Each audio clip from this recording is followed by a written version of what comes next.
It's understandable you feel really, really stuck right now, because that's what it's like at the beginning of the journey, in the middle of the journey, many years, maybe decades, 24/7 chronic guilt and anxiety. That was me.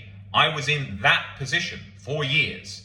Now, why am I standing a bit back from the camera? Because I wanted to demonstrate what my body language was like during those years stuck. Shoulders like this. I sort of like, when I was communicating with people, I was talking, but I was kind of mentally checked out. It was like I was looking through misted glass. That was happening in my head. All my neck muscles were really tense because of all the tension coming through the nervous system. Felt like I was just had like a cement neck. And so I was constantly wanting to lie down, constantly wanting to have massage, right? So I would then also have acid reflux. I would have problems here in the sternum where it would all be tight and inflamed. I would have very short breath because of acid reflux, and also the acid going into the lungs through a condition called LPR, which is primarily neurological, and I had that, right? So going through that journey, my body language, my whole mindset, everything was like fatigued and wanting to lie down. Today, I'm not like that. I don't walk around like this, right? Because nobody naturally walks around like that. And I don't walk around smiling from ear to ear because nobody naturally does that. People put that on when they want that to be a big part of their personality, but in reality, most people go along just like this. And what happens is you think when you recover, oh, you're going to be over the moon, you're going to be so happy all the time, endlessly. That's not reality. You're not going to be happy all the time, endlessly, okay? You are going to be happy somewhat when it comes in, and you are going to have struggles in life that all humans have. Now, it's very important to think about in your journey, if you are trying to maintain a constant state of happiness, that is not going to be possible. You're not going to be able to maintain a constant state of happiness. You're going to be happy at periods, yes, that's what human life is like when you've got baseline state of inner peace restored. But then as humans have struggles throughout their life, those are going to come back in and start just being things like, oh, I've got to do this. Oh my God, that's about to happen. Oh, I've got to get there. Oh, I shouldn't have done this. This is going to happen, right? But you're not going to have that chronic guilt and chronic anxiety cycle locked on 24/7 like we once did in the past when we were latch, or you right now. Now, if I look at my teeth, for example, right? I have a crack that runs from here and down like a triangle, right? And that is because when I was a kid, I was running down the street to meet my grandparents, and I tripped and I landed flat on the concrete there, and that cracked those. So those have been filled in, but they haven't been completely repaired, but you can't tell looking at them unless you look very close. Now, this is a bit like OCD. If this tooth here was completely missing, even when I smiled, you wouldn't give a shit that the other teeth look all right. You'd be focusing on that guy's got one missing tooth, and it wouldn't look great, okay?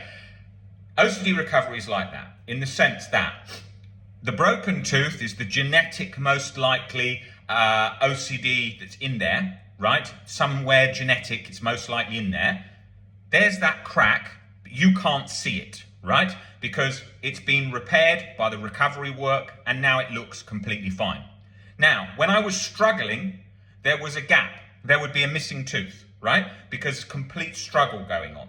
But the problem with that missing tooth is all the rest of me, mental health, was intact. Apart from that, I could still see, I could still hear, my nervous system still functioned, I could still problem solve, reason, make intelligent decisions, but the suffering was that tooth completely missing, and that's all you could focus on and all I could focus on. So if you'd asked me, I'm doomed, my brain's broken, I'm never going to be able to function again, I'm never going to be able to live again, but I was functioning. The same as when I stand back here, although my neck was tense and I was over like this, and my mind felt like I was checked out, mentally glued to that thing, everything else worked. My arms worked, my head turned, everything worked. But inside I was completely fixated on the physical symptoms there, and all the other ones that went on, because the nervous system runs throughout the body, so obviously I had a ton of physical symptoms going on. Now I highlight this because when you're stuck and when you're fixated on it, and maybe you're telling your family all day long, nothing's working, I'm never going to get better, That is because you haven't yet learned how to get better. Because OCD recovery is not simplistic, as my last video earlier today describes. OCD recovery requires a plan of working through to a deeper level of acceptance. And until that has improved, you have improved further along the recovery journey, you've got one missing tooth that's standing right out. So when you improve and things get better, then it's just filled in. You can't tell most of the time. So your family will say, God, look at how much you've improved. You'll feel most of the time, I'm not even bad. And that's because it's not super visible. Okay, now take working out in the gym. I work out a fair bit, but sometimes because I have to travel a lot with what I do, I find that sometimes I'll go to a gym and I'll think, shit, they haven't got this machine. They haven't got that machine. So I end up missing certain body parts that I would usually do. And so what happens is my body is adapting to all of those workout routines, and sometimes the back's better developed, sometimes the chest hasn't been worked out a while, depending on what equipment's available to me. Of course, I could do body weight exercises and work around that, but I often don't. Now, that's the same as OCD recovery. You're working on the journey, you've got one problem, one physical symptom, one thing going on now, and you think, that's the only problem. I need to work on that. Then it morphs. So you need to think about building an all-round sort of so-called like mental physique, if we're going to describe it that way, because if you leave body parts that aren't worked out, you're susceptible to setbacks, okay? And that's also the same with physical anxiety symptoms, because when I step back and I think of the physical anxiety symptoms that were the biggest hindrance, they were, for example, in the stomach, the acid reflux. How could I fix that with working on recovery by changing my perspectives and stopping the anxiety cycle? Then even if I drank Coca-Cola, red wine, ate lots of chocolate, I wouldn't get acid reflux. But when it was flared up because of my beliefs at the time, then I was getting that. So how would I compensate that? Fix that?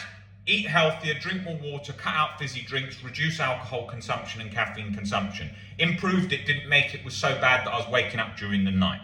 Okay? So you can make changes. You have to think of the body and the mind, but anxiety does tend to cut through like a hot knife through butter. So when I was really bad, the acid reflux came up. I just accepted the symptom because, again, I was listening to too simplistic information. Just accept the symptom, allow the symptom, it's just a symptom of anxiety. But it wasn't. I had bad acid reflux that was coming because of the anxiety, and I left it. Then in the esophagus became inflamed. I got esophagitis and ended up in hospital, right? Then I had to start on protein pump inhibitors, i.e. Nexium, take that, restore the esophagitis, and then I recovered. Then that improved, even with bad anxiety at the time. I went to a good gastro specialist who recommended the medication at the time, and that that reduced the acid reflux. But then I stayed on those protein pump inhibitors for 7 years. What I should have done, I then became scared of getting acid reflux. So I should have actually come off the protein pump inhibitors, got used to realizing that with diet changes I'd be all right, not stayed on them for so long, and then worked more on my perspectives, which I was doing, but not enough at the time, and then I could reduce that. I don't have acid reflux anymore. Tonight I'll have a glass of wine in a restaurant or something. I'm not going to wake up in the night with acid reflux. Maybe I have 2 glasses of wine. Maybe I'll have a dessert. And I have no fears of acid reflux. I have no shortness of breath here because of LPR or acid reflux. Now, if I go to that restaurant tonight and I have wine, I have a cake that's really, or some dessert that's really rich, right? I'm going to get that feeling. If I have a brandy, rum afterwards, all of that combined, and I've had Coca-Cola and coffee and all of it, there's a chance, not guaranteed, but it's probably quite likely I'm going to get acid reflux. So I have to think about different things I can do to both adapt my lifestyle and diet, even though there's no chronic guilt and anxiety. Why? Because even when you recover, it's vital to still live a healthy life. I could still be like that and recovered if my posture wasn't good, I didn't work out in the gym, I didn't look after things. I could still have missing teeth if I didn't brush my teeth. So you've got to think all round. I've got to work towards recovery. I've got to improve my life structure and my health. I've got to work out regularly and get my diet better. And it is a collection of all of those. Of course, anxiety drives the ship, and so if you don't get that fixed, you're going to, be smashing into many rocks, right? But at the same time, you want healthy components going on too. Why Nick mentions time and time and time again the importance of getting out of bed, not scrolling on your phone in the morning, eating, brushing your teeth, having good habits, holding down a job, all these different elements that keeps everything ticking over well. Now, when I go to the gym, because I haven't worked out, say, a particular body part at the moment, like, for example, I haven't worked out my chest much lately because I just haven't, I had a bit of an injury in my back, so I didn't do chest as much. Now, when I go back into doing it, what will happen? It will probably ache more. As well as aching more, I'll probably have to go a bit lighter to start with and then build up. And then because it's been lagging a bit behind because I haven't worked it out much, I'll probably train it more over the next few weeks to overcompensate. That is the same as recovery. Why? Because if there's an area like, you haven't done a lot of exposures, but they're needed for your particular thing, you need to start doing a lot more of that to catch up. You may have read loads, you may have done lots of believe work, but behaviorally, the brain needs to change through adapting through that behavioral work, right? It might be you haven't done reading, now you've got a lot of reading to do. So you've got to think of it as like building that all-around mental physique, because otherwise you're going to be sort of so-called skipping leg day, right? That's a social media term that people use. And then you're going to have a weak point. Then you're more likely to have injury. Then it's not going to look consistent. Then you're not protected. When you work out lots, you're protected against injury. If I trip over and fall in a weird angle, probably rotator cuff strong, probably chest strong enough so it's fine in the tricep. But if I didn't and I did something, then instead of going through the muscle, the shock goes into, instead of being protected by the muscle, it can go into injury because there's a weak point, you have leverage, and then you have an injury. And that's the same with OCD. A mind that hasn't been working on it, that thinks it's fine, and for ages fine, and then suddenly setback, bang, it feels like at square one because it hasn't got that mental robustness. And that's why we talk about having a robust OCD recovery rather than just a loose sort of thoughts way, where then a setback or a strong real life event comes along and you get really stuck and you think, I'm never going to recover, I'm never going to get out of this, this is me stuck for life. So really think about this, and you can then maintain inner peace as a default, as baseline once again. And we're here to help you with that. That's what we do. So if you email phil@ocdrecovery.com or message below on WhatsApp, today we respond same day, we can help you working through with one-to-one sessions, looking at specifically why you were stuck. So there's no, we won't know why you're stuck, it's too difficult, you're an exception, you're the rare case. No, we can always spot exactly why you're stuck, and then we have to work through a plan to get towards recovery. So usually when people come in the door and they say, okay, I can see this is a game changer because I can see that hasn't been addressed for years there. I can see what you're saying about irrational beliefs and catastrophizing. That's what we do. We are not going to just go along and say sort of like, oh, just keep doing what you're doing. Oh, let's see how that goes. Oh, you're just a bit...